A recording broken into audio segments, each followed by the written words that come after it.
Minuto a minuto, y seguimos hablando de lo que es este proyecto de reforma laboral que ha impulsado el gobierno en el Congreso, y tenemos en nuestros estudios a Oscar Echarrenes, abogado laboralista, para hablar de todos estos temas. Muy buenas tardes. Buenas tardes. Antes que nada, feliz día. Felicidades. Bienvenido, feliz día. Muchas gracias igualmente. Sí. Gracias. Bueno, a ver, hablábamos recién de lo que es el impulso que le quiere dar el gobierno a este proyecto, que tiene algunos puntos muy polémicos, ¿no? Claro. Y hablábamos al principio del programa de lo que es el concepto de indemnización y cómo lo que se promueve es achicar la base en la cual se va a calcular la indemnización de un trabajador.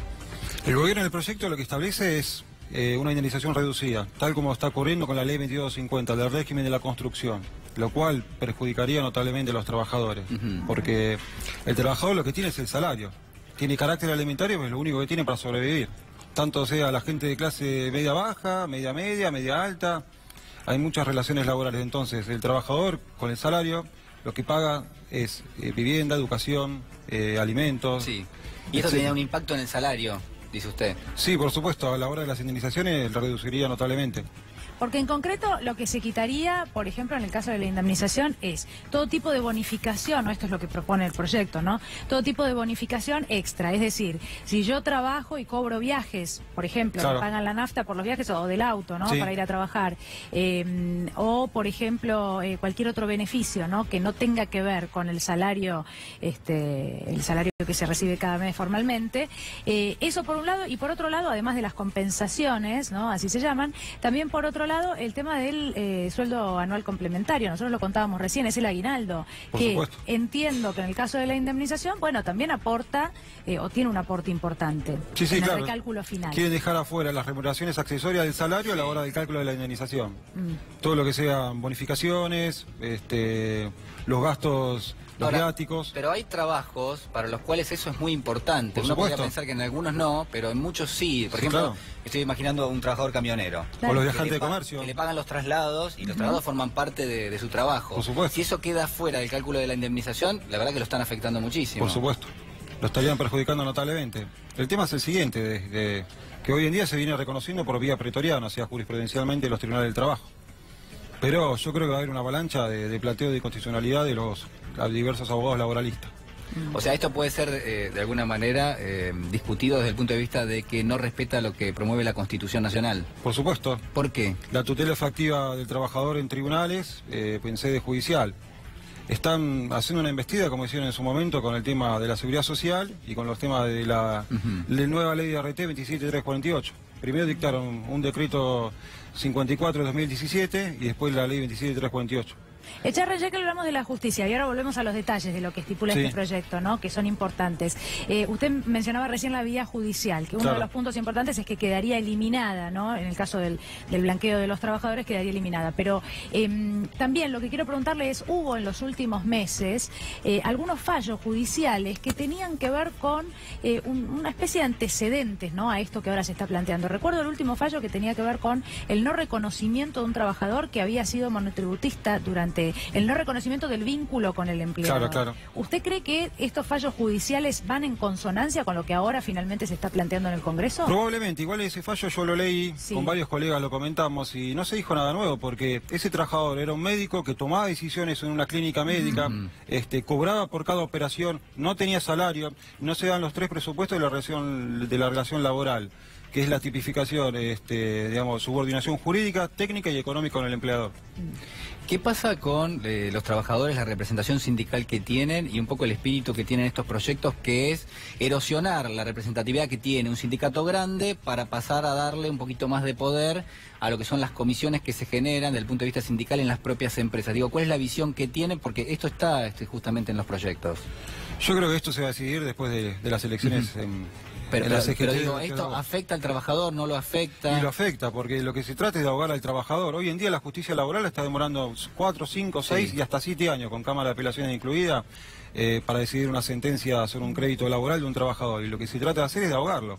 O sea que con el blanqueamiento el trabajador renuncie a las acciones judiciales, blanqueándolo y efectivizándolo, digamos, con RT, con su salario, por convenio, etcétera, pero renuncia a todo lo que ha trabajado anteriormente ante la registración, o sea, trabajo completamente clandestino es el artículo 8 de la ley 24.013, que da indemnizaciones agravadas a favor del trabajador, artículo 9, que sería la fecha postdatada, cuando un trabajador, por ejemplo, empieza a trabajar en enero y lo registran en julio. Sí. Tiene más o menos 6 meses en negro, Claro. o clandestino. O una remuneración menor a la que figura el recibo de sueldo. Ahora, Daniela, también lo comparto con vos porque lo hemos hablado en otras oportunidades. Digo, un trabajador que tiene una representación sindical de carácter, por ejemplo, nacional, tiene mayores posibilidades, uno podría pensar, de ganar en la negociación con respecto a las cámaras patronales que un trabajador que tiene una representación menor, quizás de alguna manera alojado directamente dentro de la empresa, porque quizás recibe más presiones, me parece a mí, esa comisión que se aloja en la empresa que una comisión que puede llegar a estar por afuera de la compañía. Claro. Charren iba a decir algo. Sí, no, esa es una inquietud Sí. que la verdad nos dicen varios trabajadores en el estudio. La verdad es que hoy en día ni el gobierno ni los sindicalistas están protegiendo a los trabajadores. Los únicos que protegen al trabajador y lo defienden son los buenos abogados laboralistas. Después que elijan al que quieran. Bueno, no, a ver, yo digo, a ver, tampoco vamos a hacer tabla rasa con todos los sindicatos. No, por supuesto, me parece, pero ¿no? la mayoría, No. porque con la nueva ley de RT lo Sí. perjudicaron notablemente. Yo no estoy, para mí yo no estoy de acuerdo en este sentido. Digo, me parece que hay muchos sindicatos que hacen bien su trabajo. No, por supuesto. Hay algunos que no lo hacen Seguro, tan bien. no todos, y no hay todos. algunos que no son tan transparentes Seguro, por también. supuesto. Digamos, esto digámoslo, pero... Seguro, por supuesto. O sea, no hay Sí. peor mentira que la semiverdad, pero Sí. la última ley de RT que reformaron tenía 3 o 4 puntos Sí. salientes, que eran que los trabajadores vayan a comisiones médicas, no les reconocen ni la parte psicológica de la lesión, ni los intereses, ni el RIPTE. Aparte que los peritos médicos legistas sorteados en medio del proceso judicial, en la etapa de la prueba, que los honorarios de ellos no estén fijados de acuerdo a la cuantía del proceso, sino que sean montos fijos, que cobren 1000, 1000, etcétera. Bueno, ¿Me la entendés? verdad es que, digamos, a modo de cierre esto que se acaba de plantear, bueno, sí, las generalizaciones siempre son difíciles. Sabemos también que han pasado varias cosas en los últimos meses, varias modificaciones que se han hecho, e incluso la reforma jubilatoria, ¿no? Claro. Donde en el último eslabón, ese trabajador, en este caso ese jubilado, eventuales jubilados todos nosotros, ha quedado un poco desprotegido. Puedo incluir aumento de tarifas y todas estas cuestiones. Pero para volver por un minuto, ¿no?, a esto, al blanqueo y a la reforma en concreto, me quedaba pensando que uno de los puntos que más se objetan es el que tiene que ver con el fondo de cese.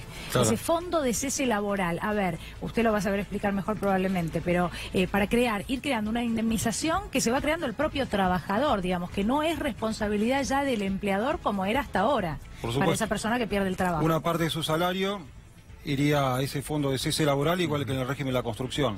Sí, pero ¿cuáles son las diferencias con el sistema actual? Por el ejemplo? sistema actual, el cálculo de indemnización es un salario por cada año trabajado, factor que no baje, fracción que no baje de 3 meses. Y en el caso de fondo de cese laboral sería, por ejemplo, el régimen de la construcción, el primer año es 12%, el segundo y el tercero 8%. Claro.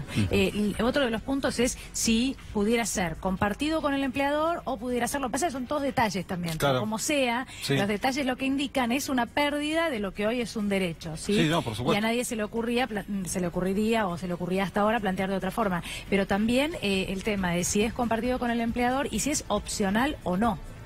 Si es opcional, si el trabajador tiene la opción de ir creando ese fondo o no, o si es obligatorio. No, sería obligatorio, pero sería mediante la sanción de una ley. Lo que pasa es que, bueno, dentro del régimen actual, en la indemnización entran otros conceptos, por ejemplo, Sí. preaviso, sueldo anual complementario, Sí. los bonos, las gratificaciones, conceptos remunerativos, incluso alguna jurisprudencia ha reconocido conceptos no remunerativos del salario, sea viático, celular, etcétera.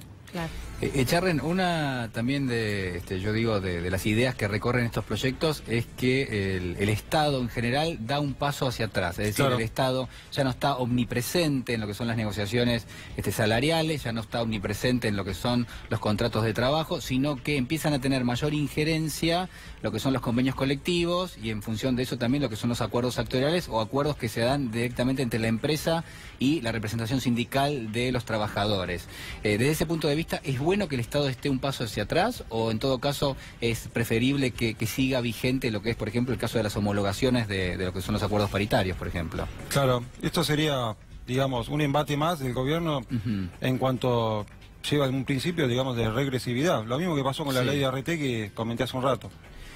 Porque lo que algunos están objetando con respecto a este tema es que, el Estado, en tanto es uno de los actores centrales de una negociación salarial, de una negociación colectiva, es también un garante, porque lo que hace es, cuando homologa un acuerdo paritario, es vigilar que las condiciones en las cuales se está cerrando ese acuerdo, claro, bueno, no vulneren lo que son los derechos tal y como están garantizados directamente a nivel nacional. Entonces, si homologa el Ministerio de Trabajo, significa que, bueno, que ese acuerdo paritario en rigor está bien hecho. Sí. Y si no, bueno, pondrá las objeciones del caso. Ahora, en este proyecto de reforma, al menos uno de los espíritus que da vueltas por allí en varios de los proyectos es el Estado un paso hacia atrás, es decir, que tenga el mismo valor, que el Estado intervenga y que no intervenga.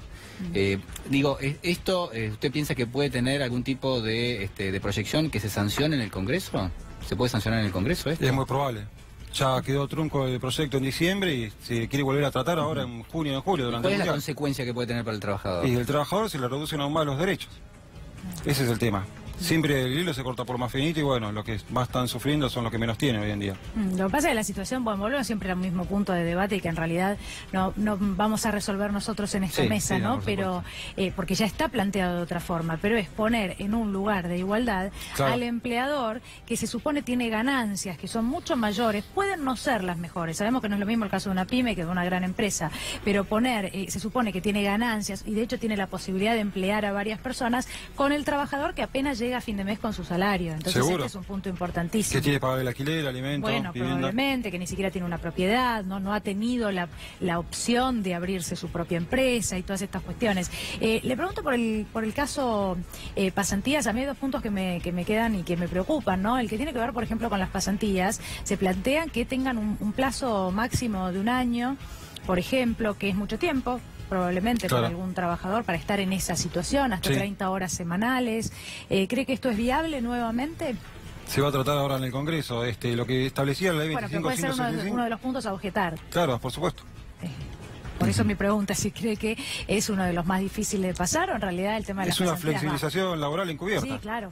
Claro, claramente. Bueno, también de hecho este proyecto lo que estipula es una especie de condonación de deuda a aquel empresario que decide blanquear trabajadores, ¿no? Hacer un borrón y cuenta nueva y que ese empresario además se extingue la acción penal, es decir, que no tenga que dar respuesta vía judicial en la justicia penal por haber tenido trabajadores por en la ley 24.769 de delitos previsionales, cuando los grandes evasores. Sí, que hoy si no recibirían, por ejemplo, ¿qué condena una persona que tuvo... Depende de los montos evadidos. Depende de los montos evadidos. En función de eso se rige la pena. Se van actualizando. Bien. Charren, ¿y qué pasa con lo que es la litigiosidad? Claro. Es decir, desde el punto de vista laboral, el gobierno también da la sensación de que apunta a tratar de bajar lo que son los índices de conflictividad laboral, los índices de trabajadores que lo que hacen son reclamos por la vía judicial. Digo, es algo que uno podría considerar que no es sostenible en el tiempo, por más que estamos hablando de un derecho del trabajador, pero digo, desde la visión del gobierno, ¿cuál podría llegar a ser de alguna manera la aproximación a ese tema por el cual lo que quieren es bajar justamente este índice? Lo que pasa es que el nivel de litigiosidad se dio por lo que yo hablaba hace un rato. El tema de las ART rechazan todos los siniestros sistemáticamente, sobre todo las enfermedades profesionales. Hipoacusia, lumbalgia, lumbociatalgia, hernias inguinales, y después con el tema de la falta de registración o registración parcial del trabajador, empieza a litigar el trabajador, pero ningún trabajador es adicto al juicio, o sea... Con lo que está demorando la justicia, de 80 juzgados laborales en Capital Federal están funcionando bien 10. Bueno, es importante lo que está planteando, porque el mismo gobierno nacional se ha expresado, bueno, funcionarios ¿no? de gobierno, en reiteradas oportunidades, y sobre todo este año se ha dado, ¿no? En el año 2017, con expresiones muy claras respecto de que el trabajador, en realidad, sí, lo que busca es ir por la vía legal, ¿para qué? Para obtener un rédito, y a veces el procedimiento se hace muy largo y después se obtienen grandes sumas de dinero. No, de ninguna manera. A ningún trabajador le gusta esperar, y inclusive la mayoría de las veces termina con una conciliación, con una quita importante de las multas de la ley 24.013. Lo que pasa es que para mí, en mi opinión, lo que hay es una industria del juicio al deudor. O sea, los empleadores o los deudores licúan todo en tribunales. ¿Con qué? Con la inflación, con la necesidad del trabajador. Hay una hiposuficiencia del trabajador, por lo cual se establece que no puede negociar el salario con el empleador, por el poder económico que tiene. Charren, le agradecemos muchísimo que se estado muchas gracias a ustedes por invitarme.